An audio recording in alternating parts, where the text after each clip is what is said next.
I'm ChosenArchitect, and this is FTB Genesis.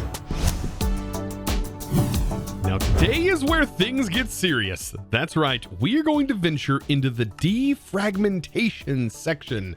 Oh boy, it says now that you have sufficient technology and power, the defragmentation questline will grant you a new simulation that takes you on a path towards repairing the heart of the Nexa and bringing some of the Elyrians back into the world. This is going to be nice, back into the prime world. So to do this, we need to get into the defragmentation chapter. So if we click this, we can go right there. So to get started, we need to make a lesser entangled matter. And this is an interesting item to make. And then we're also going to need this material, and this is going to get us a matter receiver and an advanced charged porter, which is kind of nice. These are going to allow us to teleport around. These are some really nice rewards. Now it says, now that you've obtained entangled matter, it says we can begin repairing the Nexa. So I need to gather some of this. So what does this require? Well, it actually just requires iron surrounded around this loosely entangled mass. And the loosely entangled mass, believe it or not, can be obtained via a quest. This is a turn-in quest that we can do repetitively, or we can make it through the UU matter inside of the molecular transformer. Now, it does require quite a bit of power to produce this, in which we are using that power, and I am producing it. And so I do have some, and it just takes a little bit of time in order to produce these. So now that we have these materials, we should be able to use them in order to make this. We just need iron, right? So entangled matter, here we come. Let's put this together and we'll get our first one that we should be able to turn in. So all we have to do is send this some power, which we'll do here in a moment, and click this. And all we have to do is hit submit. Okay, so we have that done. Now for the power, we should be able to complete that power quest quite fast. So this is what I've been using to power things. But I think what I'm going to do is instead, I'm going to tap into one of our wireless chargers. And so let's do a GPS. And then we'll tap into one of our wireless nodes there. And this should give us tons of power. So I need the defragmentation section selected. And then I'm going to simply select this. And then we're going to feed some of our main power to it. And that is probably going to complete that incredibly quick, as we do send thousands of, we're generating thousands of RF via this machine over here, this power setup. Several thousand RF per tick. Believe it or not, I think it's like 7,000 RF just off of the base LPG or something like that. It's hard for me to exactly know the conversion rate without diving too deep into that mod. But here we go. Before we know it, we're going to blink our eyes and we are going to have defragmentation, and it's going to let us activate a new simulation.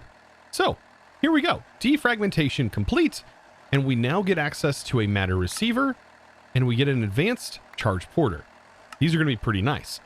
So before we activate a new simulation, we definitely need to make sure we compress the current one we have and make sure it is clear for our next area. So it says, please provide the needed energy, in which we did, and it will begin the process of isolating the corrupted sectors. Corrupted sectors, that's interesting. Okay, it says we have isolated the corrupted sectori and linked them with the entangled matter. We should now be able to eject them into the physical world for you to deal with. Oh no. When you're ready, activate the simulation and enter to begin the sector repair. Oh boy. We can go ahead and activate the simulation, get our drive to store it in, go ahead and place that in here. And well, I guess we can go ahead and enter in for right now. I'm gonna put my helmet on just in case.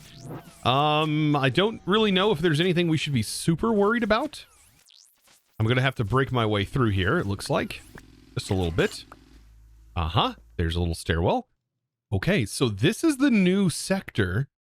And right off the bat, we have a pedestal with a tidal claw. What is this? Oh, that's what this is. Oh, okay. Okay, and okay, interesting. I've never used this before. Right click to fire a grappling hook, left click to shoot a tentacle that damages entities. We're about to be shooting tentacles at enemies. Okay, that's interesting. And then we also get, ooh, a really nice shield that has some sockets.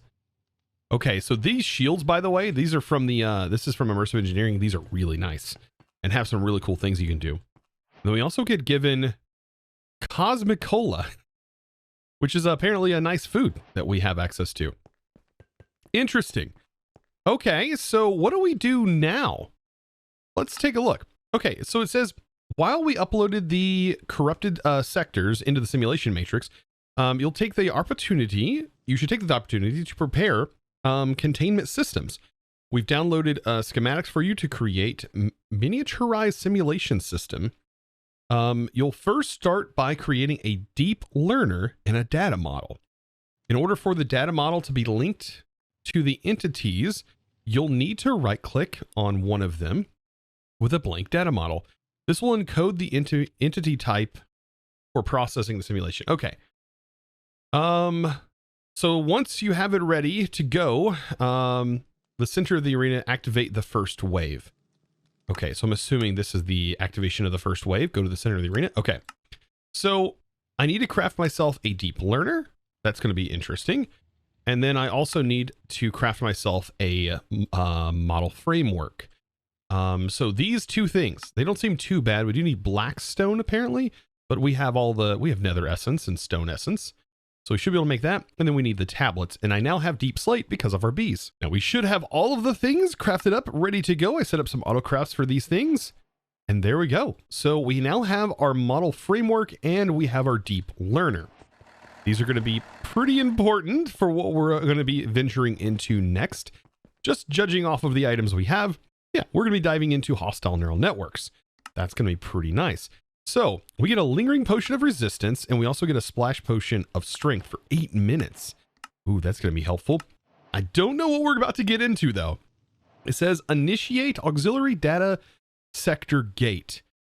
Okay, so we need to be in the center right here before we activate this. And I hope I'm ready for this, but this is going to open up and allow us to attack things. It says, when you're ready, go to the center of the arena and right click.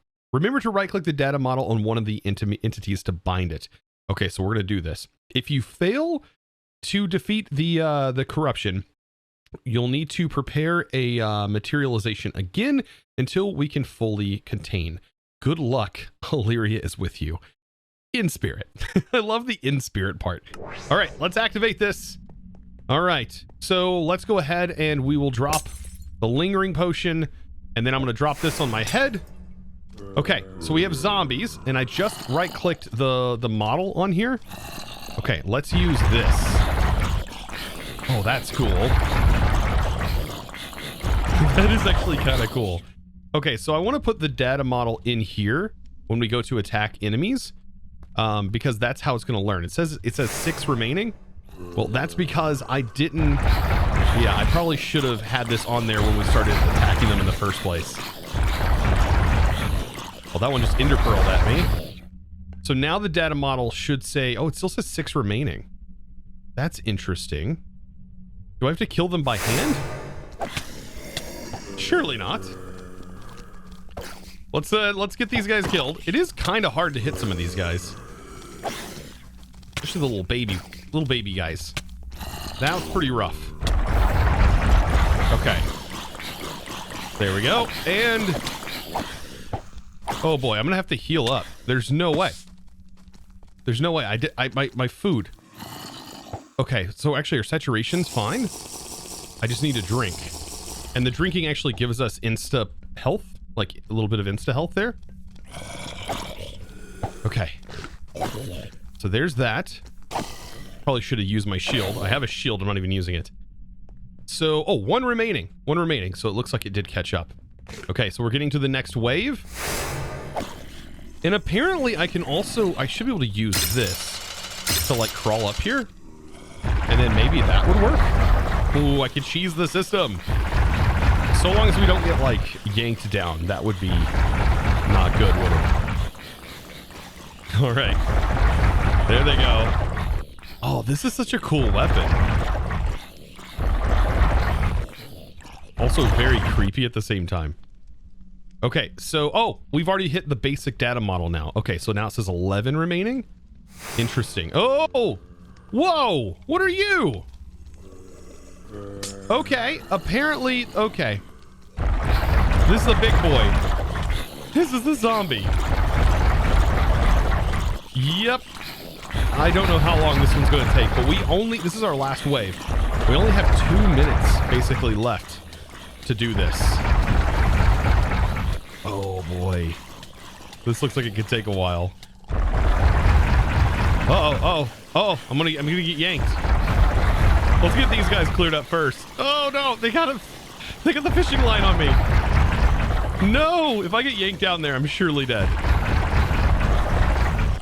Surely dead. Okay, so the fishing guy's gone. This is such a cool weapon. It doesn't have a cooldown either.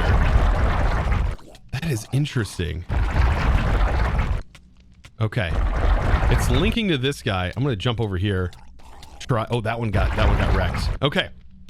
So we have just a little bit left on this guy. If it's even working. I'm kind of scared to go down there because I know this guy could probably kill me. Oh, no, he's not bothering me at all. Yes. Let's attack him. This is the giant zombie. I don't know how much health. Very little health, and this is it. And there we go. Quest completed. We've done it. Nice. We have cleared the sector. What does this mean, though, now that we've cleared the sector? Okay, so it says you've successfully contained the data corruption. We've been able to start moving some of its stored consciousness into the new sectors now. So that's interesting. It says when you're prepared and have a place for them to stay, initiate the download, and they will be materialized. The first of many new colonists to return to Elyria. Well done. Okay, so this is going to initiate a download that is going to set us up for what looks like we're going to be getting ourselves a villager, because there's a villager omat. So I don't necessarily need an area for a villager. I'm just going to simply need, I'm going to need a, let's see, I actually might have it in my bag. I just need a mob imprisonment tool. We can just use a mob imprisonment tool, I think, to pick this guy up. What I'm worried about is, do these inhabitants, do they break anything? Okay, so let's switch to a fisherman. That's not going to be good. That's something we'll have to figure out because we don't have a mod like Easy Villagers to just automatically change the mobs. They are going to be very dependent on having an actual stall. So we'll have to set up some sort of villager trading hall for these guys. Interesting. And we'll have to find an area to do that. Are they safe, though, outside? That's what I'm concerned about most. Are they safe outside of the simulation area? So let's try this. Will they die out here? Okay, no, they look like they're fine. They're not taking any damage or anything like that. Oh, perfect. So that means we should be able to hopefully set up a villager area out here. And we get a villager, a mat, which is an IC2 way of accessing multiple villagers in one little area, which is pretty cool. Then there's the drowned. This has nothing on it, so it's a faulty one. I wonder, can we use these faulty ones like to generate? Will they just like generate over time? I thought you have a faulty one, you still have to get them to basic before it'll start generating anything. I could be wrong. Could be wrong. We'll have to test this out. Okay, so now that we've done this, this is going to lead us into generative AI. Okay, using the simulation chamber, we can use the encoded data models to simulate the biological components of the host entity. Use that data model along with power and prediction matrices to obtain materials that correspond to the entity type. And it looks like we get some prediction matrix, and we also need to craft up a simulation chamber, which isn't too bad. So just like this, I should be able to make myself a simulation chamber after setting up a couple of autocrafts. And now we have this. So what exactly do we do with this? So now that we know we can utilize this for generating a couple of things, we're going to take a look here. Generalized overworld predictions. So this is a mutable form of the proto matter that can be snapped into many different materials. Obtain this and integrate it into your crafting needs, which is pretty cool because this stuff right here, once we do get one of them out of our system, this can be used to make all kinds of different things. So it has this use of making all of these base materials when combined with something else, but you can also upgrade it to the nether predictions once you have enough. And then you can use it to make things like blaze rods, or if you have a blaze, you'll just get the nether predictions, which will be really nice to have, specifically for just like blaze, or any of these other materials. And then you should be able to upgrade this again into the ender predictions, and ender predictions can actually be used to just craft nether stars without actually fighting the wither. So all in all, this is a pretty darn cool way of doing things. However, we have just about all of these ingredients already, so it'll be interesting what we actually could use this for, because I have most things sort of automated at this point. But I did notice this as well, the Sentient processor. This allows you to upgrade immediately your data model immediately to self-aware. And self-aware is the top tier, which normally takes a little while to get to.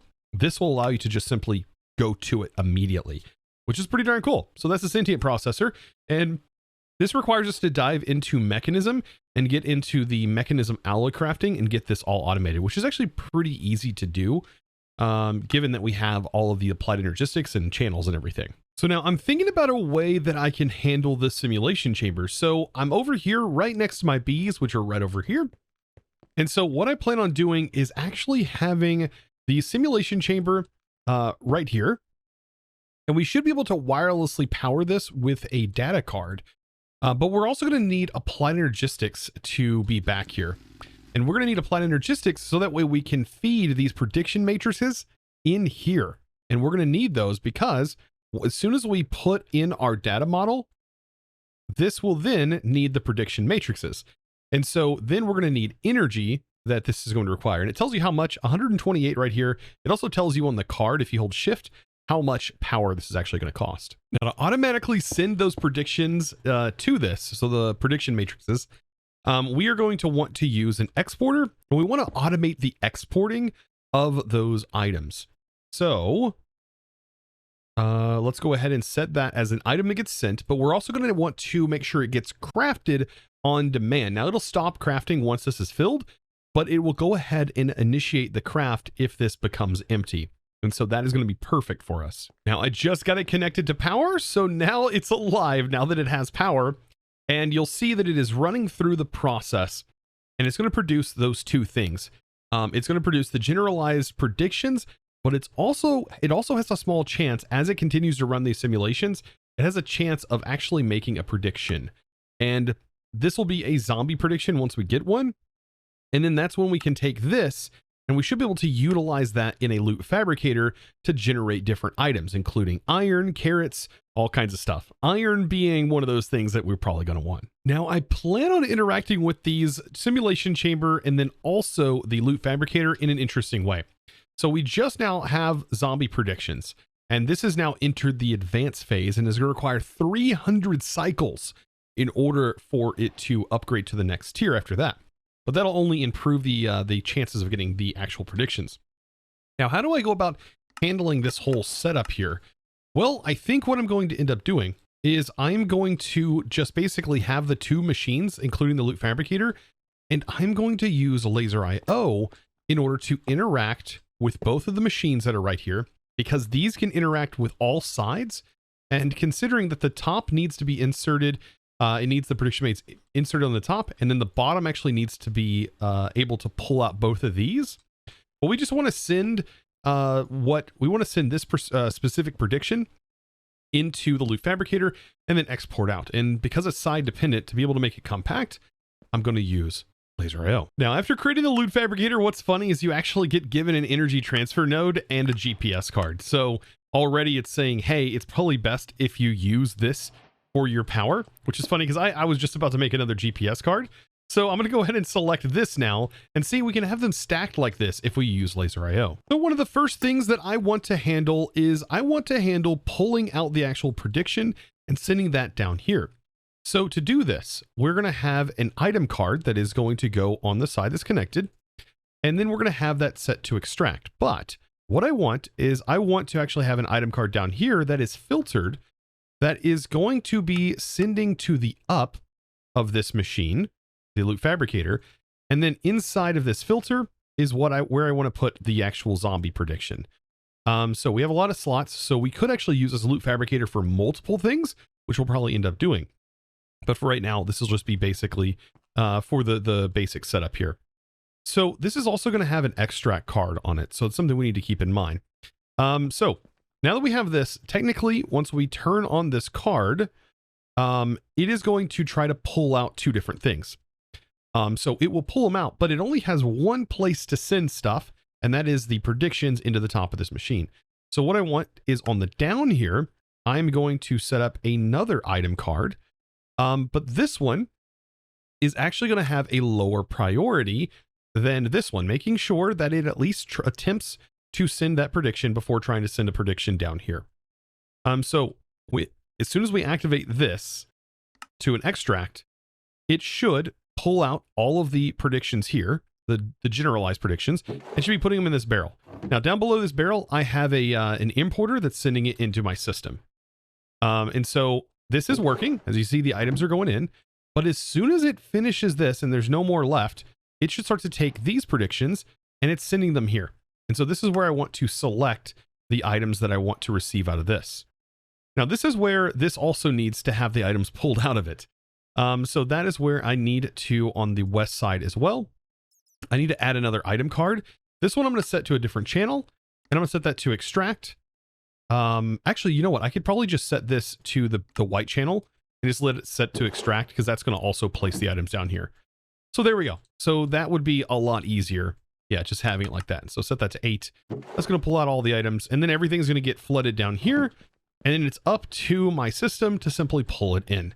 And the cool part is we can just expand on this, and I have multiple sides I can work with. So if I put another machine right here, I could just simply utilize, by placing the nodes and linking them together, I can have them all send predictions to this one loot fabricator. Now, yes, I know Laser.io can be a bit overwhelming and confusing, and I try my best to explain it the best I can. But you basically have you have two different sort of mechanics. You have your pulling and you have your pushing that it can do. And the cool part is that it can interact with all sides of the machine. Now, default it shows here, but technically this one should be set to down on the extract. So it's pulling from the bottom of the machine. So yeah, this little node can access all the sides of this machine, which is incredibly powerful. And of course, the other powerful part that I just showed here is you can actually tell it to prioritize things.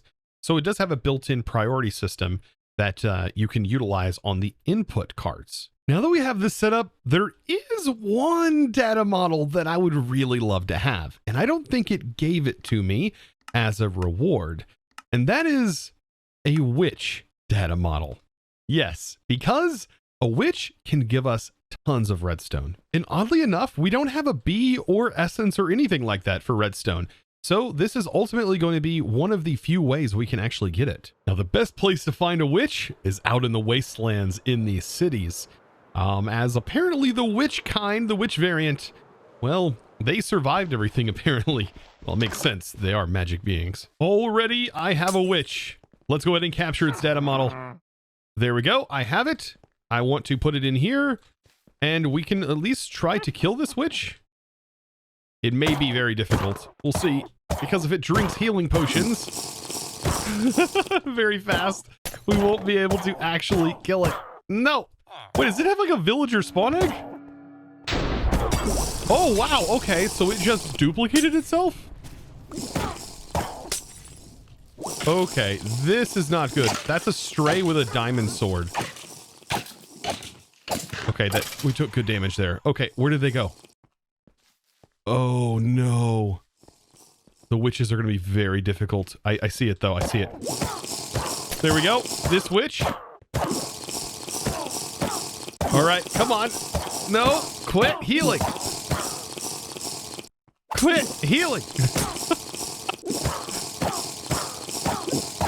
Oh, we've almost got it. Oh, that's one. That is one down. We have to do so many more. I don't even... Oh, no. Oh, there is another witch. It's right here, though. There we go. Are we going to be able to do this? I wonder if this is the main witch. Oh, no. This will be hard because there's so many mobs down here. Oh, it's leading me into the skeleton firing range.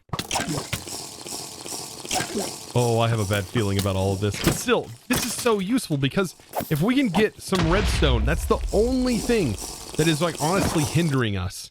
Is like our limited amount of redstone. I know we could farm for it, which is definitely a thing we could do.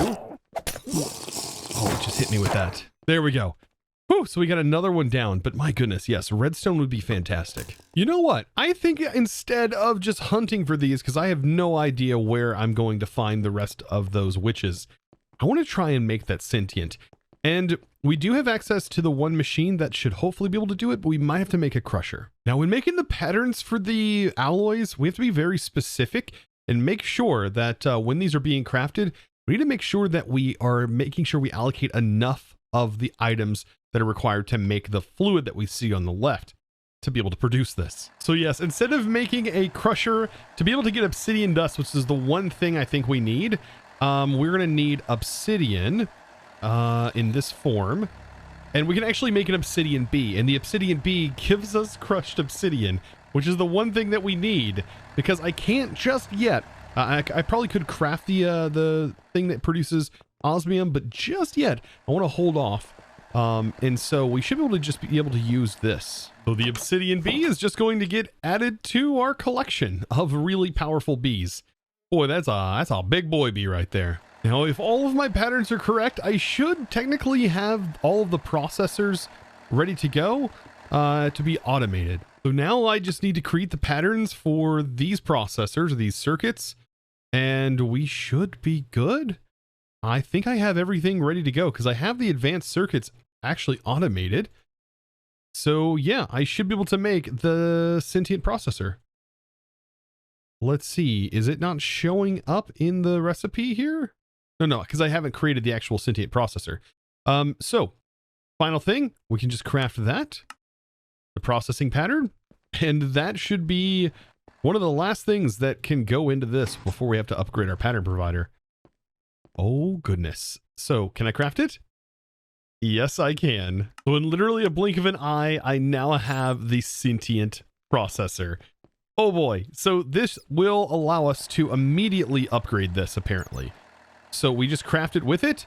And now this will be a self-aware witch data model that's only going to cost 256 FE to run and is going to equal redstone. So now with this set up, all we have to do is just simply modify this one area, and back here on the predictions, we'll do a witch prediction and we'll add it to the whitelist.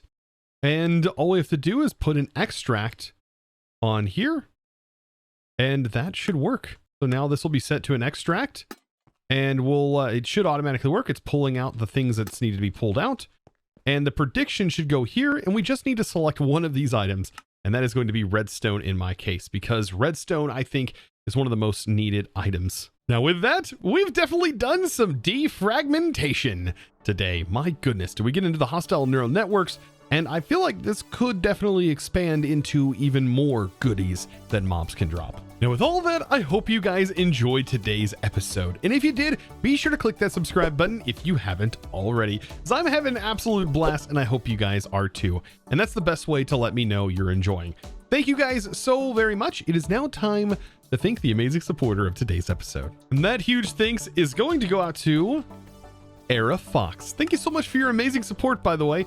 Over on the Discord, becoming a Discord premium member and supporting in one of the best ways possible. Goodness, guys, I thank you so very much. I hope to see you in the next one. And as always, thanks for watching.